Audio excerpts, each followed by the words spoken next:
오늘 우리에게 주시는 하나님의 말씀은 구약성경 이사야 9장 1절에서 7절 말씀입니다. 이사야 9장 1절에서 7절 말씀 저와 한 절씩 교독하겠습니다. 전에 고통받던 자들에게는 흑암이 없으리로다. 옛적에는 여호와께서 스불론 땅과 납달리 땅이 멸시를 당하게 하셨더니 후에는 해변길과 요단 저쪽 이방의 갈릴리를 영화롭게 하셨느니라. 가던 백성이 큰 빛을 보고 사망의 그늘진 땅에 거주하던 자에게 빛이 비치도다.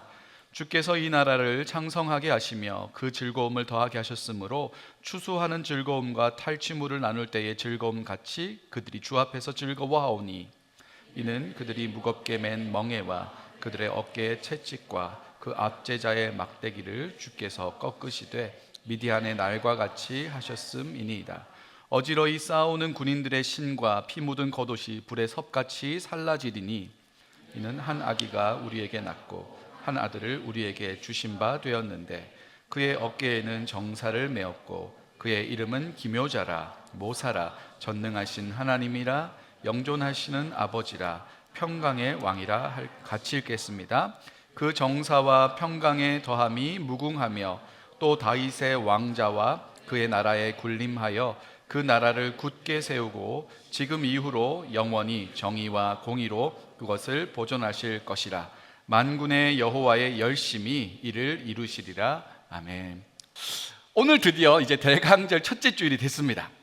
이 교회력에 대한 이야기들을 제가 이 절기가 되면 꼭 말씀을 드리는데 중요하기 때문에 그렇습니다. 이 교회력, 철치 캘린더라고 부르는 게 있어요. 어떤 거냐면 1년을 사이클로 해가지고 예수님의 생애를 기준으로 1년 사이클로 해서 예수님의 주요한 사건들을 이렇게 배치를 해놓은 겁니다. 여기 보면 부활절도 있고 성탄절도 있고 뭐 성령 강림절 여러 가지 이렇게 그 예수님을 중심으로 한 그 사건들 중심의 이 1년의 사이클을 통해서 늘 매년마다 그 예수님의 사건들을 기념하고 경험할 수 있게 하는 게 이 철치 캘린더인데, 철치 캘린더에서 새해가 바로 대강절 첫째 주일이에요. 그러니까 사실은 지금 그 오르소독스 철치나 이런 데서 가면 오늘 해피 뉴 이어를 하는 겁니다. 예수님 기준으로 따지는 1년의 그 캘린더라면 오늘이 새해 첫날이에요. 그래서 옆에 계신 분들에게 인사해 보시죠. 새해 복 많이 받으세요. 네, 굉장히 문화가 많이 섞였습니다 지금.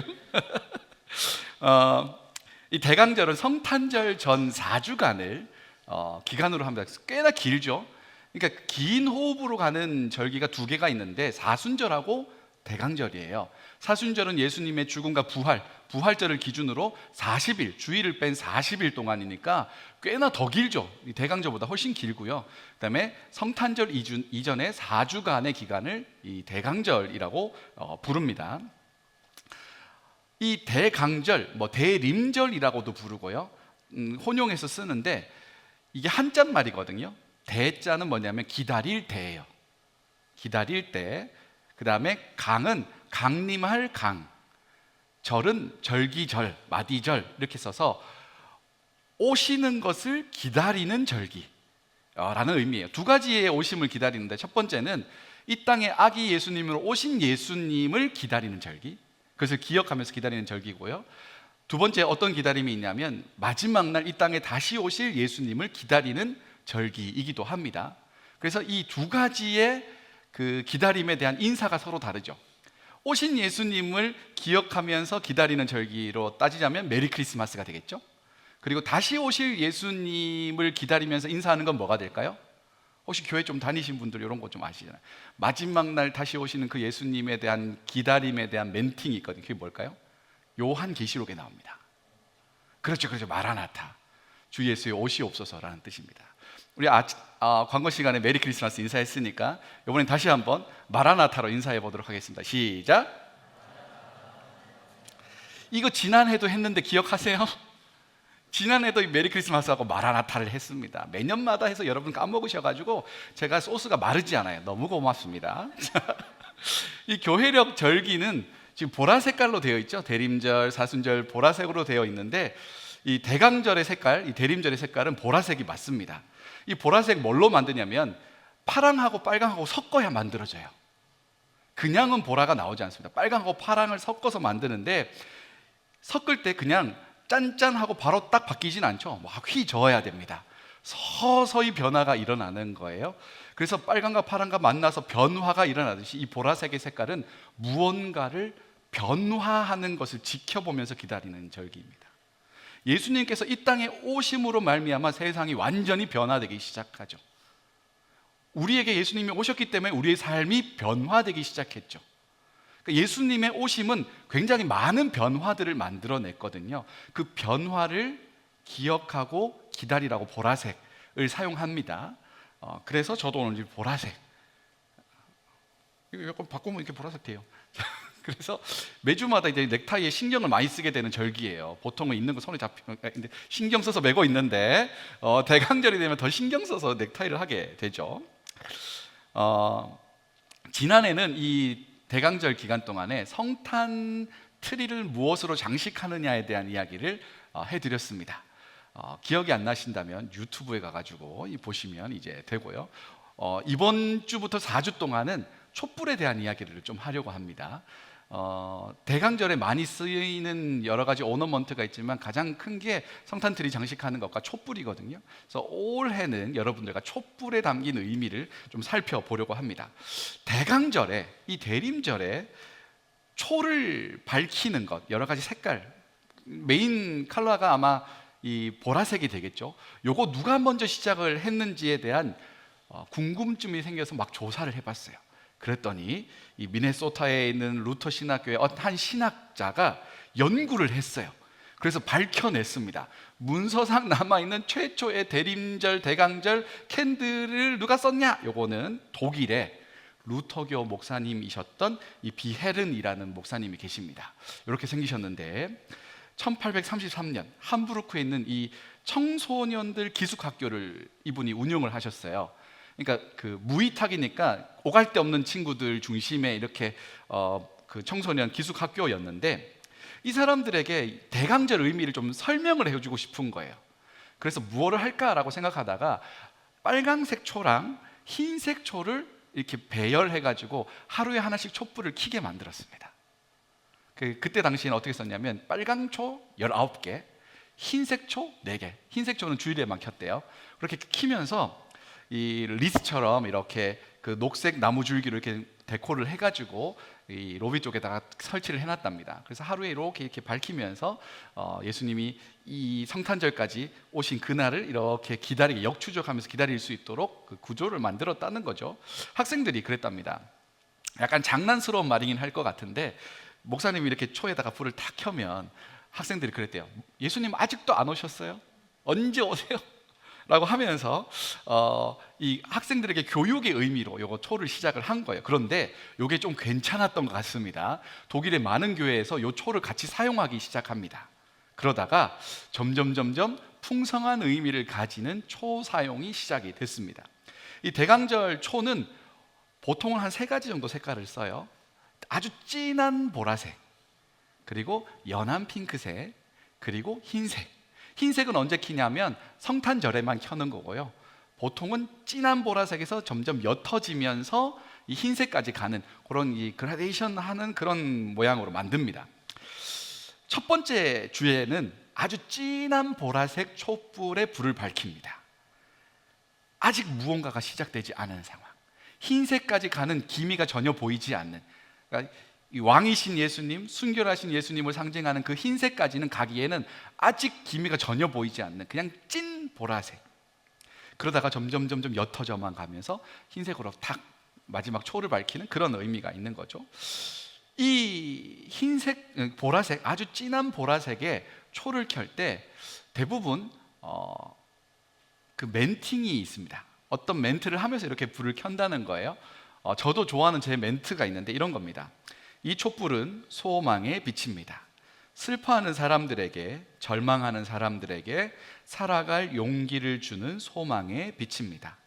절망 가운데서도 하나님의 말씀을 믿고 따른 선지자들과 같이 우리도 우리에게 보이실 하나님의 역사를 기대하며 오늘 소망의 빛을 밝힙니다 라고 이렇게 멘팅을 한 다음에 초에다 불을 탁 이렇게 밝히는 거죠. 제가 좋아하는 여러 가지 멘팅들을 섞어가지고 제 나름대로 문구를 만든 거예요.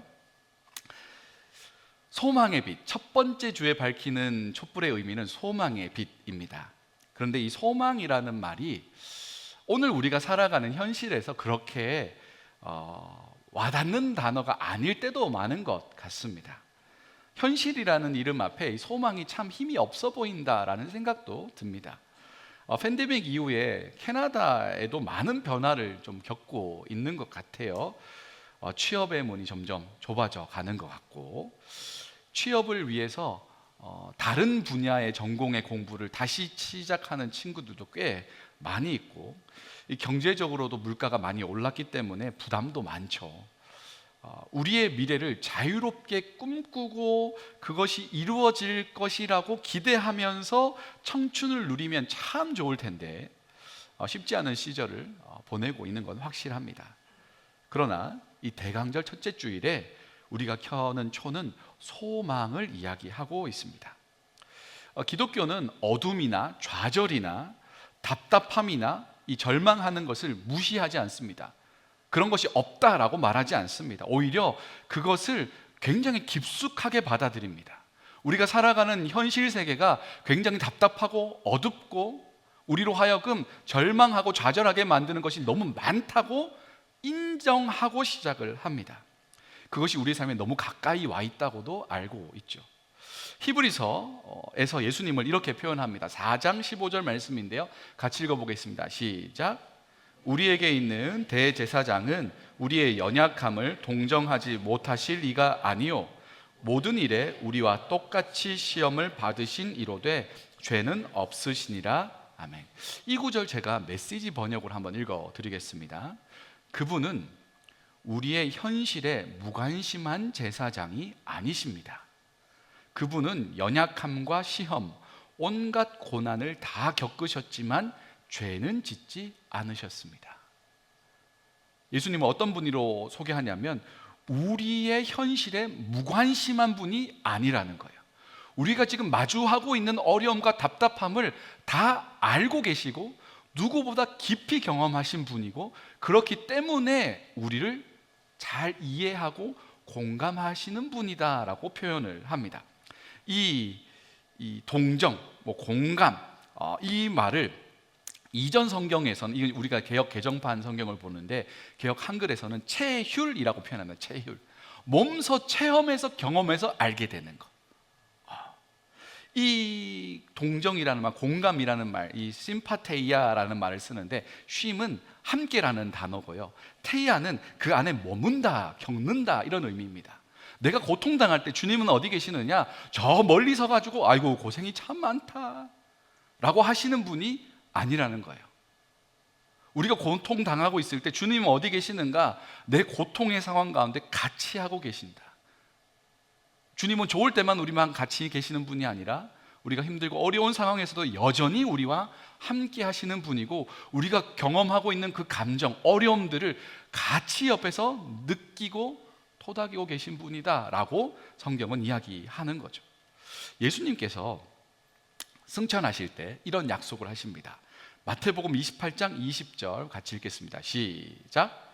내가 너희에게 분부한 모든 것을 가르쳐 지키게 하라. 볼지어다 내가 세상 끝날까지 너희와 항상 함께 있으리라 하시니라. 아멘. 제가 성경에 있는 모든 약속 중에 한 가지만 선택하라고 하면 저는 따져볼 것 없이 이걸로 선택합니다. 마태복음 28장 20절. 여기 항상 함께 있으리라 라고 약속하셨지 않습니까? 이게 사람이 할 수 없는 말입니다. 사람이 할 수 없는 말. 항상 함께 하는 것. 제가 저희 아이들에게 이렇게 이야기해 줄 수 있죠. 네가 어떠한 상황이라도, 제가 실제로 우리 아이들한테 해준 말이거든요. 네가 어떠한 상황이라도 아빠는 너와 항상 함께 있을 거야. 아이가 이거 약간 듣더니 약간 이게 이 감정이 좀 이렇게 분명히 T인데, 우리 아이들 약간 T적인 큰 아이는 반드시 T인데 약간 그때는 약간 눈물이 글썽글썽하면서 약간 반응이 오더라고요. 이 말은 맞는 말이에요. 제가 항상 함께 있을 거예요. 이 아이가 어려운 일이 있어도 저는 같이 있을 거고, 좋은 일이 있어도 같이 있을 거예요. 이 아이에게 도움이 필요하다면 저는 도움을 줄 겁니다. 그런데 그건 제가 살아있을 동안에 가능한 일이죠. 내가 죽고 나서 이 아이가 살아갈 시간에는 저는 없어요. 그러니까 항상이라는 말을 할 수가 없는 거예요. 정말 티적으로 생각한다면 아빠가 살아있는 동안에, 아빠가 경제력이 남아있는 동안에, 건강이 허락되는 동안에 너를 도와줄 거야 라고 이야기를 굉장히 건조하게 할 수 있겠죠. 항상이라는 말의 반대는 뭘까요? 항상이라는 말의 반대말은 가끔, 때때로가 될 겁니다. 가끔 함께 할 수 있습니다. 내가 시간이 될 때 함께 할 수 있습니다. 내가 좋을 때, 형편이 될 때 함께 할 수 있습니다. 그런데 항상이라는 말은 어떠한 상황에도 불구하고, 나의 상황, 그 사람의 상황 상관없이 그 어떠한 상황에도 불구하고 같이 있겠다는 이야기입니다.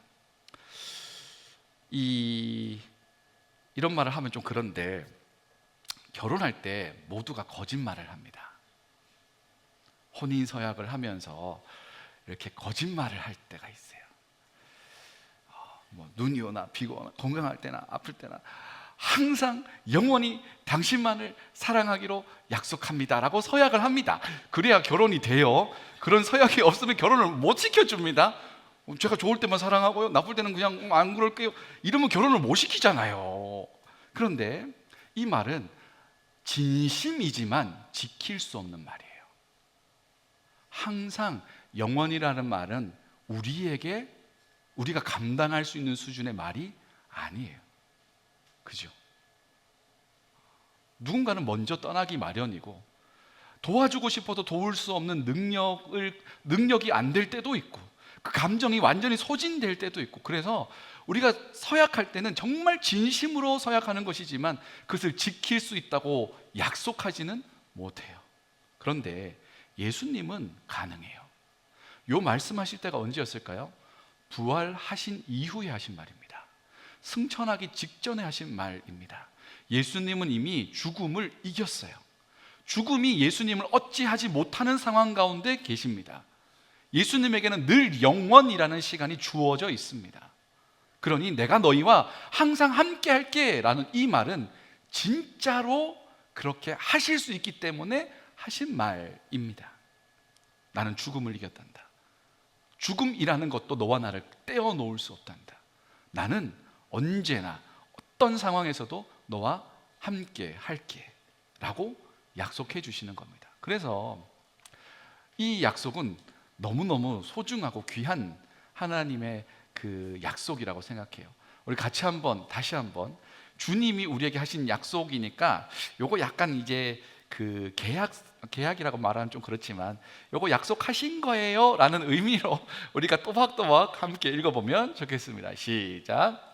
내가 너희에게 분부한 모든 것을 가르쳐 지키게 하라. 볼지어다 내가 세상 끝날까지 너희와 항상 함께 있으리라 하시니라. 아멘. 사람이 살아가다 보면 끝을 경험할 때가 있습니다. 여러분 퍼블릭 스쿨 졸업한 끝이 있었죠. 또 고등학교 하이스쿨 끝이 있었죠. 대학을 졸업하신 때도 있었을 거고, 연애를 하다가 끝이 난 경우도 있을 거고, 또 여러 가지 하던 것들을 멈출 때가 있죠. 그런 것은 충분히 감당할 수 있는데, 정말 내가 감당할 수 없어서 끝났구나라고 느껴질 때가 살아가다 보면 올 때가 있습니다. 아, 진짜 끝났다. 큰일 났다. 어떡하지? 나의 컨트롤에서 완전히 벗어났어요. 내가 할 수 있는 게 하나도 없어요. 내가 아무리 노력한다 해도 그게 결과가 바뀌지 않을 거라는 것을 인식하게 될 때 우리는 끝이라는 단어를 떠올리게 됩니다. 근데 성경이, 예수님이 이렇게 이야기하시죠. 볼지어다 내가 세상 끝날까지. 역사적인 끝도 있겠지만 우리의 삶 가운데 순간순간 찾아오는 그 끝이라고 느끼는 감정, 모두가 다 나를 떠나고 혼자 있었다는 그런 느낌이 드는 그 끝, 그러나 하나님 함께 하시겠다고 약속하셨습니다. 여러분의 어떠한 순간에도 하나님 함께 하십니다. 예수님께서 우리와 함께 하시고 우리의 모든 상황에 대해 공감하시고, 그리고 놀랍게도 우리 주님은 그거를 바꿀 수 있는 능력이 있으신 분이에요. 얼마나 큰 축복과 약속인지 모르겠습니다. 우리가 살다 보면 늘 좋을 수만은 없죠. 우리가 살다 보면 늘 최선일 때도 없습니다. 늘 최선일 수가 없죠. 사실은 신앙생활도 그렇습니다. 어떨 때는 되게 열심을 낼 때마다 열매가 팍팍팍 맺혀질 때도 있고요, 아무리 노력을 해도 그 열매가 잘 맺혀지지 않을 때도 있습니다. 마음은 굉장히 원하지만 몸이 안 따라주는 경우도 있습니다. 내 속마음과 다르게 행동될 때도 있죠. 실수할 때도 있고 죄에 빠질 때도 있습니다. 저도 그렇습니다. 여러분들께 늘 최선으로 목양을 해야겠다, 최선의 것들을 제공해 드리고 싶다, 마음이 충만한데 그렇게 못할 때도 있습니다. 제 감정이 완전히 소진돼서 혹은 체력이 안 돼서 또 너무나 다양한 일들 때문에 막 분주해서 여러분에게만 집중하고 최선을 다하고 싶은데 그러지 못할 때가 있어요. 후회가 생길 때가 있단 말이에요. 집에 가가지고 저에게 가장 안락한 장소 중에 하나인 최근에 제가 또 우리 그 마켓플레이스에서 또 약간 아이키아에서 나오는 그 약간 그 뒤집어지는 그 의자, 그 포행인가 뭐가 있어요. 그거를 또 어떻게 동네 주민이 싸게 파셔가지고 가져왔어요. 거기에 딱 앉아 있으면 그렇게 마음이 평안할 수가 없어요. 너무 좋아요. 목에 있는 쿠션 위치가 제 그 목뼈랑 너무 딱 맞아요. 딱 앉아서 편안함을 딱 느끼면, 주일날 사역하고 와서 거기에 딱 앉아 있으면 여러 가지 생각이 막 지나갑니다. 되게 좋았던 거는 속으로 감사하는 거예요. 근데 후회가 남을 때가 있어요. 그때 이렇게 좀 할 걸, 이 친구에게 이렇게 시간을 조금 더 들여서 이렇게 이야기해 줄 걸, 그때 인사를 제대로 못하고 지나간 그 형제에게 아이고 반가웠다고 좀 환하게 웃으면서 이야기해 줄 걸 하는 때가 있습니다. 사람들은 우리에게 얼마나 민감한지, 좋을 때는, 우리가 잘 나갈 때는 북적북적하지만 그러지 못할 때는 우리 속에서 뒤져보면 없어요. 사람이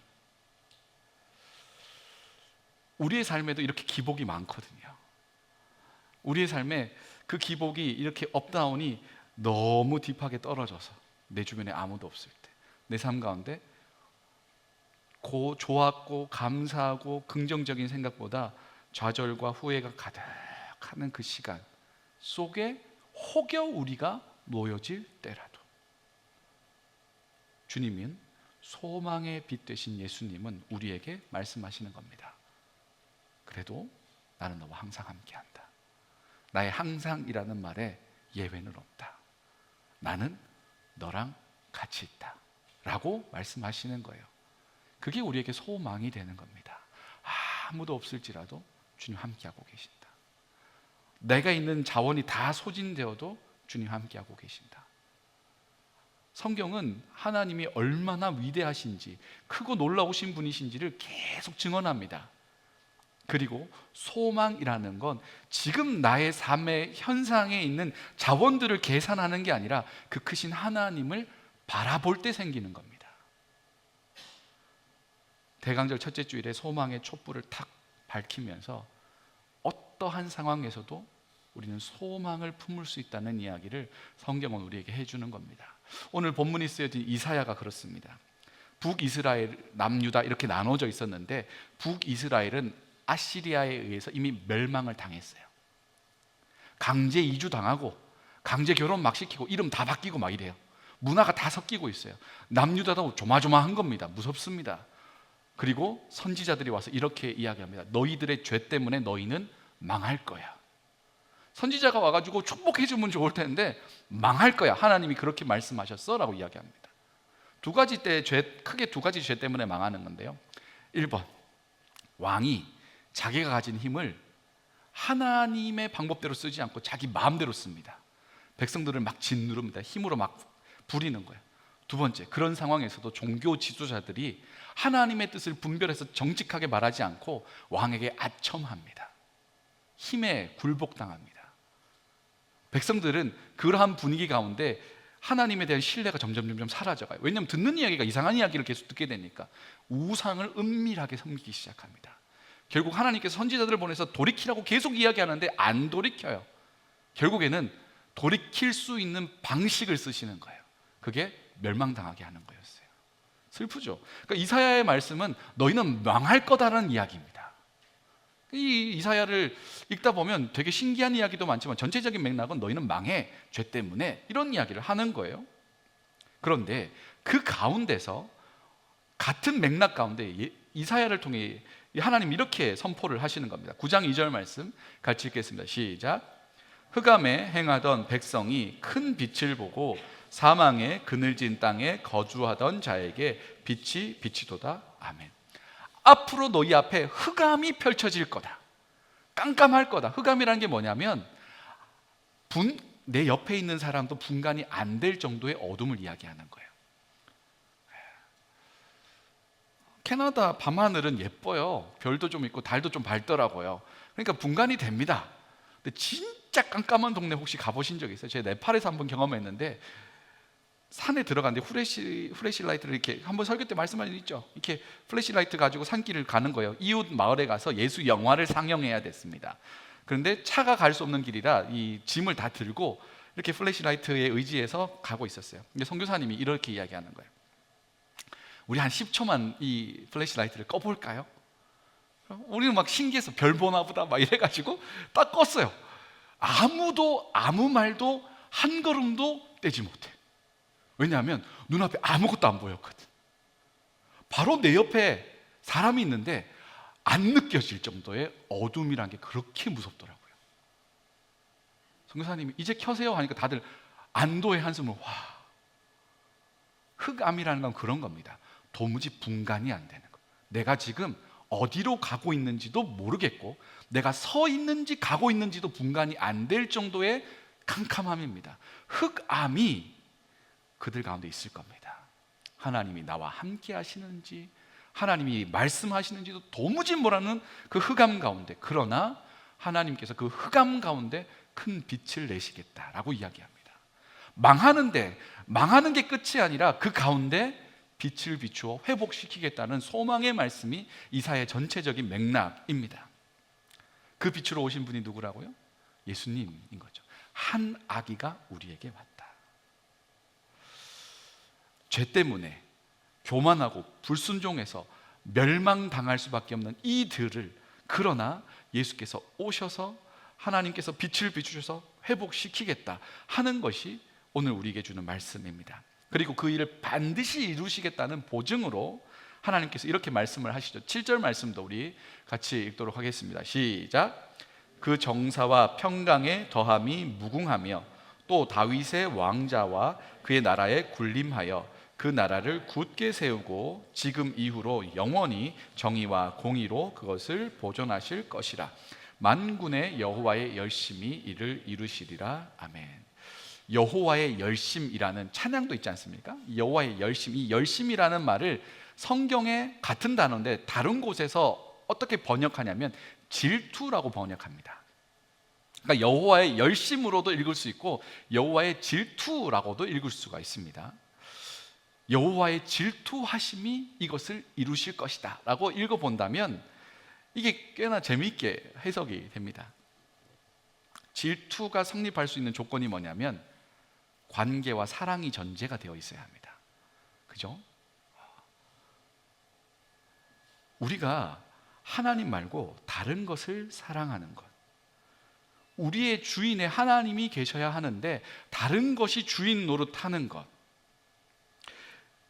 이것도 하나님의 질투를 유발할 수 있겠지만 가장 큰 건 뭐냐면 죄와 사망의 권세 아래에 낙담하고 좌절하고 답답하고 침울해하는 것, 하나님 계신데도 불구하고 그것을 보지 못하는 것에 대한 하나님의 답답함, 내가 있으면 그거 다 해결되는데 그걸 보지 못하는 것, 문제만 집중해서 보는 것, 하나님께 질투가 막 유발되는 거예요. 왜 문제를 보니 나를 봐야지 하는 우리를 향한 그 답답함 가운데 일어나는 하나님의 질투, 다른 말로 하면 굉장히 열정 어린 사랑이라고 할 수 있을 겁니다.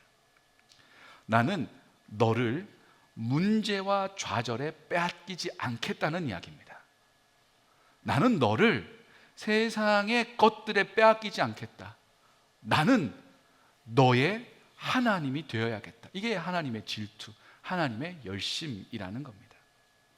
하나님께서 질투하기까지 하는 그 사랑과 열정으로 우리에게 그 일을, 소망을 반드시 이루시겠다고 다짐하고 약속해 주시는 겁니다. 그 약속대로 오신 분이 이제 예수님인 거죠. 그래서 예수님 오셔서 뭐라고 이야기했어요? 내가 너희와 항상 함께 할 거다. 네가 어떠한 상황에서도 나는 함께 할 거다 라고 약속해 주는 거죠. 6절 말씀, 6절 상반절 말씀 같이 읽겠습니다. 시작. 이는 한 아기가 우리에게 낳고 한 아들을 우리에게 주신 바 되었는데. 아멘. 이 이사야가 예언할 때는 예수님이 왔어요, 안 왔어요? 안 왔죠. 근데 표현이 좀 이상합니다. 이는 한 아기가 우리에게 낳고 라고 하죠. 낳다라는 건 이미 완료가 된 상황이지 않습니까?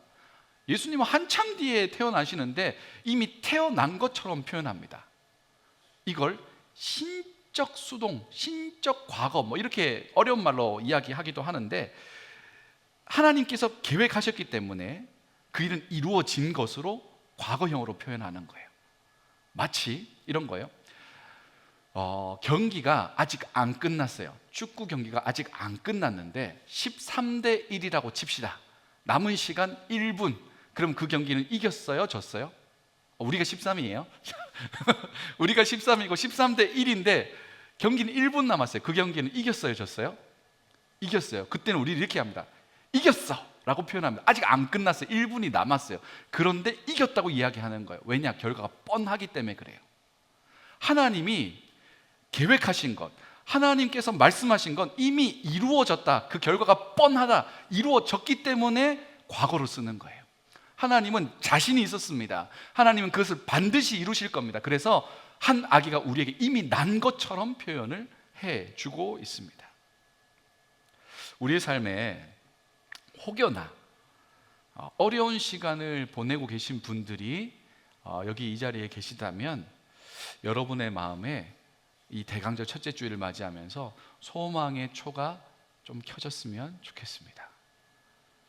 문제는 너무너무 잘 보이는데 예수를 보는 건 좀 어렵게 느껴질 때가 많은 것 같아요.